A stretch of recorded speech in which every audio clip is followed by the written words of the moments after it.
వచ్చింది 19th 10 డేసే ఉంది. మీడియా వాళ్ళే మాకు సపోర్ట్ చేసి ముందుకు తీసుకెళ్ళాలి సినిమాని.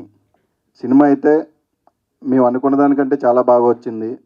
మీరు చూసిన సాంగ్ ఇప్పుడు జస్ట్ 20%. అంటే 80% సరే ఏరి సీజీ అవ్వాలంట. బట్ చేసేస్తారు ఈలోపు, నో ప్రాబ్లం. ఏం చేస్తారు కదా, ఓకే. బట్ మమ్మల్ని ఎంకరేజ్ చేయండి. ట్రైలర్ కూడా తొందరలోనే. ఏం సార్ డేట్ చెప్పానా నేను, మీరు చెప్తారా? సర్లే మీరే చెప్పండి, మళ్ళీ నేను చెప్తే నా మీద పడతారు.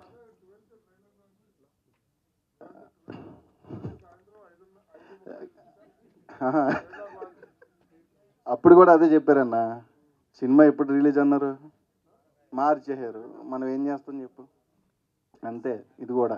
బట్ అందరికీ నచ్చుతుంది సినిమా. అందరూ థియేటర్కి రండి, చాలా కొత్తగా ఉంటుంది, కొత్త experience. Thank you so much. Thank you అండి, థ్యాంక్ యూ సో మచ్. కానీ ఎవరో ఒకరు రకరకాల రియాక్షన్స్ ఇస్తూ ఉంటారు.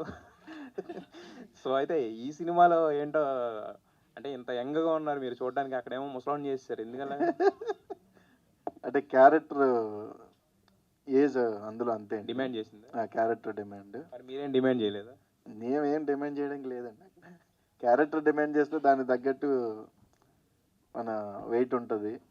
సో నాకు క్యారెక్టర్ కూడా ఇది చాలా కొత్తగా ఉంటుందండి. మీకు ట్రైలర్ చూసినప్పుడు మీకు అర్థమవుతుంది ఆ క్యారెక్టర్ ఎలా ఉంటుంది ఏంటి అనేది కూడా.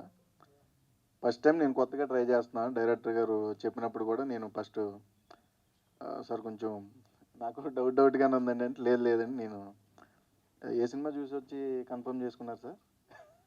లక్కీ భాస్కర్ చూసిన తర్వాత సార్ ఆ క్యారెక్టర్ ఓకే. కసిరెడ్డి గారికి సచ్ వర్సల్ యాక్టర్ అండి. He can fit into any role అండి. అండ్ ఆయి చూసిన తర్వాత, లక్కీ భాస్కర్ చూసిన తర్వాత నాకు పర్ఫెక్ట్ అనిపించారు. So yeah, thank you sir. నేను అదే చెప్దాం అనుకున్నాను, ఆయన చెప్పేశారు.